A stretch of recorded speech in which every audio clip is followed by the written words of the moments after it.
Yeah, welcome, ladies and gentlemen. We have more comments to make fun of. Woo! Though I'm a bit hesitant to make fun of this one, and you'll see why. So this comment was in reference to the video I made of Plastic Man number 857, otherwise known as Keir Starmer, who was unable to say no, women do not have penises, because apparently he'll be chased down a street by an army of chicks with dicks and get beaten blacker than the dildos they shove up their ass. But anyway, I'm staggered by the amount of idiots who say the Rainbow Coalition of fascists are marginalized and need protection. Are you fucking kidding me? Have you taken a look around the world lately? Disney are cocking to their insane ideology. People get cancelled for speaking out against that subversive crap. There's a Supreme Court nominee in the US who can't even define what a woman is. And the opposition leader in Great Britain can't even say that females can't have male genitals, because doing so would be a glaring death nail in the advancement of their pathetic political aspirations. So clearly they have some sway. Can you imagine if you went back, say, 20 years, and you showed people a clip of Starmer and that black bin on the Supreme Court, or trying to get there anyway, right after we told them, oh, by the way, Donald Trump was president for 4 years and actually did a pretty damn good job, and now Biden is the oldest president, going senile, and oh, we're antagonizing a nuclear-armed Russia. I think they'd rightly ask, what the fucking hell did we do to society? Where was I going with this, by the way? All right, the comment. I hope you don't mean women are only good at having babies. Haven't you already pictured them not being capable to perform as good politicians? I'm a woman, and I believe also that too much sense equals too much tradition, with no progress at all. Stuck in time, there is no need of biological attributes to be as it takes. Bye. Do you see now why I don't want to have a go at her? Because it does sound like English is not her first language, bless her.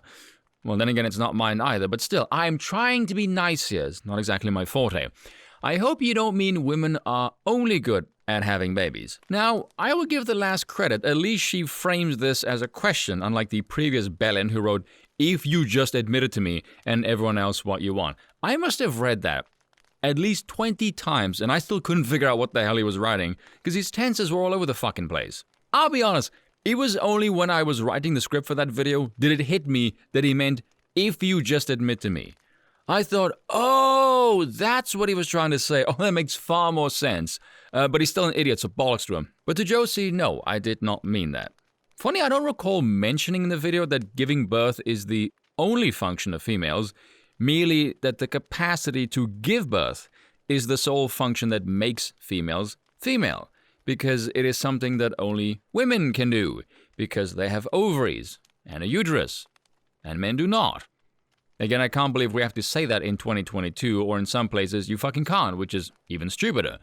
Nowhere did I say that being female in some way hamstrings them from engaging in other pursuits of their choosing. Haven't you already pictured them not being capable to perform as good politicians?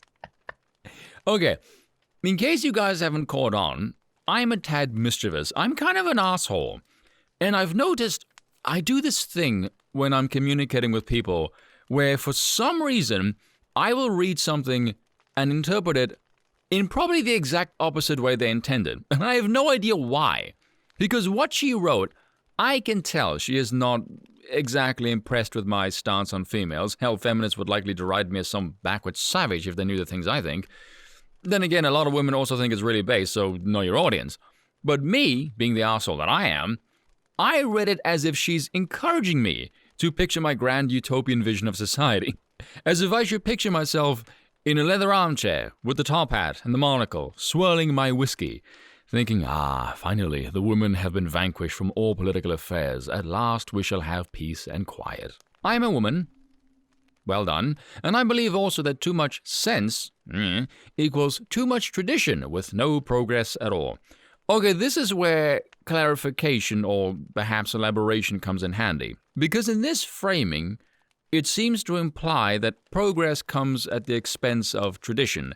And tradition in this sense means masculinity, a patriarchal structure of some kind. So progress is the deterioration of male prowess under the guise of that somehow being a net good. Why? Because to me, trying to destroy something that works, all in the name of curing somebody else's perceived social ill, which only ends in the decay of efficiency, reeks of this despicable evil thing I call politics. It's funny, I put this video on the back burner for a day or two, And then V did a live stream yesterday. Shout out to V. It was his birthday yesterday. He's good people. And he showed this on the stream, featured from Yahoo News. Oh, the timing is fantastic. I just had to pop that in here. Stuck in time. Yes, we're all stuck in time, not like we can go back. But yes, I would like to go back to a time to where politics did not involve a discussion around which genitals the opposite sex is allowed to fucking have. Is that so much to ask? I have this really weird expectation of society where we don't fuck with the bedrock of our civilization that has been settled for thousands of years, because it seems to be a mind virus that makes people confused, dumber, and completely insane. But God forbid you call these people nuts for believing the opposite of what we all know was scientific fact up until about 5 fucking minutes ago. There is no need of biological attributes to be as it takes. I'm going to assume she means in the political realm, and no, I disagree. I think biology plays a substantial role in determining one's prowess as a leader. More so, I think, in a democracy than a monarchy, because in a monarchy, the crown is apolitical, and I have no issue with serving a queen as the head of state. But no, men are biologically designed to make superior leaders. They are more imposing figures, more rational, less driven by emotion, and more stress-resistant. To quote Ayn Rand, a commander-in-chief of the army, a woman, I think it's unspeakable. And if anyone has a problem with that, it's because science is also apolitical and you're gay. And that's all for today. Until next time.